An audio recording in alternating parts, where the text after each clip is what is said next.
सियासत को लहू पीने की लत है, वरना मुल्क में सब खैरियत है। जिसकी जो नीयत थी उसने वह बहाया, किसानों ने दूध तो सरकार ने खून बहाया। बेशक इरादा शेरो शायरी का नहीं, वर्तमान राजनीतिक हालात पर अगर गौर फरमाएं तो कहीं न कहीं आम जनमानस खासकर छात्र काफी ज्यादा आक्रोशित है। अपने राज्य में गन्ना छीलने के लिए रखा नहीं जाता, वो बनना यहाँ मंत्री बन के बैठा। जी हां, छात्रों के अगुआ जयराम महतो अपने भाषणों में जोर शोर से विधायकों, मंत्रियों और सांसदों पर जिस अंदाज में कटाक्ष कर रहे हैं वह कहीं न कहीं तार्किक दृष्टि से विचारणीय है। बहरहाल पीड़ित जनता अपनी पीड़ा से बाहर आने के लिए लोकतांत्रिक तरीके से प्रयासरत है। गन्ना छीलने के लिए रखा नहीं जाता, वो बनना यहाँ मंत्री बन के बैठा। अब आप कहेंगे कि पढ़ा लिखा लड़का हो गया, ऐसा बयान क्यों दिए? चलिए बताते हैं क्यों दिए। कि माननीय बन्ना को गन्ना छीलने लायक क्यों बताते हैं। मीडिया बंधु ध्यान से रिकॉर्ड कीजिएगा। माननीय बन्ना जी, मंत्री हैं, थोड़ा जी लगा देते हैं। माननीय मंत्री बन्ना जी जो हमारे झारखंड में अतिक्रमणकारी हैं। जैसे भारत के लिए विदेशी लोग आक्रमणकारी थे, वो हमारे राज्य के लिए आक्रमणकारी हैं।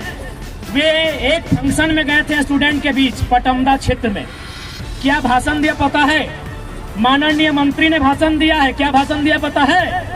कि हम ना मैट्रिक में चोरी कर रहे थे। माननीय स्वास्थ्य मंत्री का बयान सुनिए कि हम मैट्रिक में चोरी कर रहे थे, एगो एसडीओ आके हमको पकड़ लिए। क्या बोल रहे हैं कि एसडीओ हमके पकड़ लिए। आज वो एसडीओ मेरा सेक्रेटरी है, हम मंत्री बन गए। अरे यार, ऐसा उदाहरण देगा? इतना बोका आदमी, इतना बेकार आदमी कैसा उदाहरण दे रहा है? यानी स्टूडेंट को बोल रहा है कि काहे पढ़ाई लिखाई में समय गवा रहा है, चोरी उरी करो, बनना गन्ना छीलने लायक नहीं थे, बनना बन गए हैं। मंत्री जी के बयान है। इसलिए आज प्रत्येक नौजवान को उस दर्द को आभास करना होगा।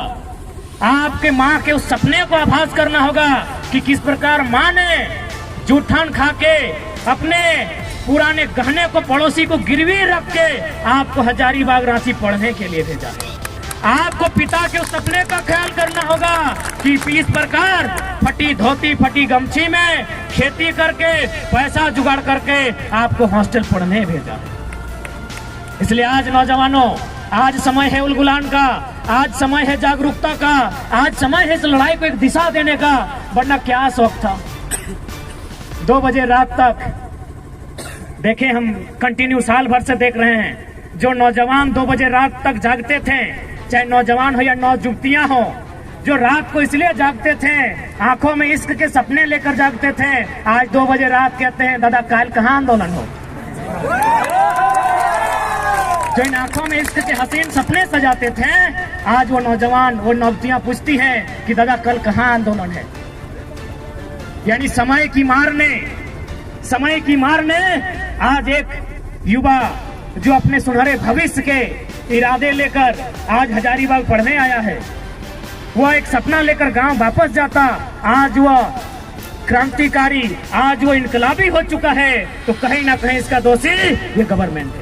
आंदोलन जो कोयलांचल में पहले कोयला में आग लगता था, इस बार आंदोलन के रूप में आग लगा है। इस आंदोलन से पूरा झारखंड जलना चाहिए मने आग से नहीं, आंदोलन से जलना चाहिए। और साथ ही हम चाहेंगे मीडिया के बंधुओं से आग्रह करेंगे, क्योंकि कहीं ना कहीं झारखंड के आवाज को नेशनल मीडिया दबा देती है। आप देख सकते हैं साल भर से यहाँ के छात्र आंदोलन कर रहे हैं। 3 लाख लोग मानव श्रृंखला बनाने के लिए सड़क पर आते हैं, कोई नेशनल न्यूज नहीं। पारसनाथ के मुद्दा में एक धनी समाज आगे आता है, आज तक घर पहुंच जाता है, कोई नेशनल न्यूज नहीं। तो कम से कम हमारे जो न्यूज हैं उनके माध्यम से आपको धन्यवाद देते हुए चाहेंगे हमारी बातों को, हमारे दर्द को राज्य सरकार तक, राज्य के हुक्मरान तक पहुंचाया जाए। और साथ ही निवेदन करेंगे जो कार्यपालिका के अंग है, जितने भी थाना प्रभारी पुलिस कर्मी आए हैं, आपसे भी निवेदन होगा आप लोग भी इस लड़ाई में अंदरूनी सपोर्ट करें।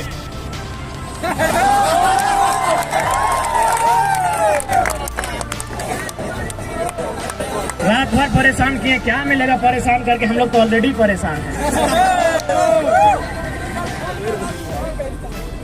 और आपको तो भाई सूचना भी दिया गया है। तो भले यदि आप ऐसा कह रहे हैं कि आप लोग सुरक्षा के लिए आ रहे हैं, तो हमको तो डाउट है, यदि आप सुरक्षा के लिए आए हैं तो चारों कोना में होना चाहिए, एक ही जगह जमा के क्या कर रहे हैं? यदि आप सुरक्षा के लिए आए हैं तो एगो यहाँ होना चाहिए था, एगो यहाँ होना चाहिए था, एगो पीछे भी होना चाहिए था, एक ही जगह जमा है, यानी लाठीचार्ज के इरादे से आए हैं।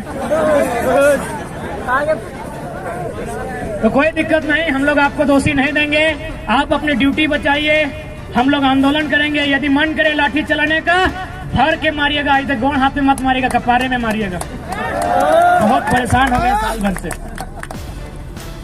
बाकी यदि सुरक्षा के लिए आए तो अभी भी ड्यूटी निभाइए, चारों तरफ फैल जाइए और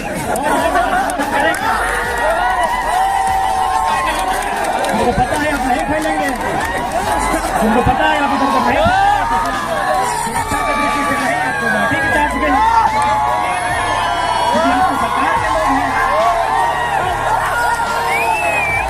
आप तो सरकार के लोग हैं, इसमें आपका कसूर नहीं है, आप सरकार के लोग हैं। लेकिन आप याद रखिएगा, सरकार जनता की है। सर्विस माने सेवा, तो सेवा का काम कौन करता है? सेवक। लेकिन जो पैसा लेके सेवा करे उसे सेवक नहीं नौकर कहते हैं साहब। डरने की क्या बात है? भारत का संविधान कहता है of the people, by the people, for the people, जनता को जनता के लिए, जनता के द्वारा। अतः इस देश में यदि किसी को सजा होनी चाहिए, यदि किसी को सूली पे चढ़ाना चाहिए, यदि पुलिस की लाठी किसी के कपार पर बजड़नी चाहिए, तो देश के सांसदों के ऊपर।